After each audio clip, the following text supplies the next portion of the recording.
Yo, I've been seeing a lot of talks on the internet lately about is Jesus God or not. I saw the interview with NLE Chopper and the actor who kind of corrected him about Jesus and the Father being equal. And a lot of people who don't belong to Orthodox Christianity have some sincere questions about why Christians believe that Jesus and the Father are equally God when the scriptures clearly say that Jesus is the Son of God.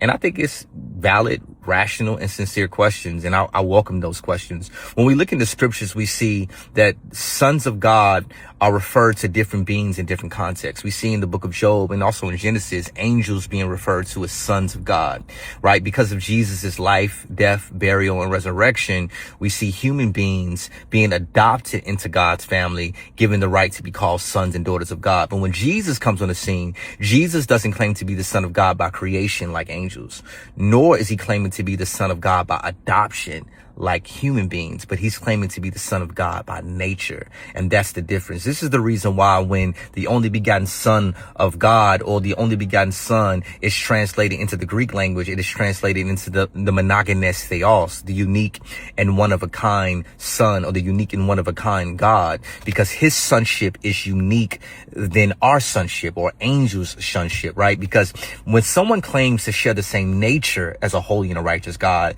guess what? They're also claiming to be God, right? So notice how in the scriptures, when Jesus says that he's the only begotten Son of God, the Pharisees sought to stone him. And they did not say, we want to stone you because you being man make yourself the Father. They're saying, no, we want to stone you because you being man make yourself equal with the Father. And so the Hebrew Israelites always misrepresent what Christians believe. They say they think that Jesus and the Father are the same, that they take turns being one another. No, that's actually an old heresy called modalism, where the Father stops being the Father and acts as the Son. No, Jesus was not claiming to be the Father. He was claiming to share the same nature as the Father. And who God is in nature is God, just like who I am in nature is human, right? So if I say my father is Maverick Perry, I'm not merely claiming that my dad is my dad.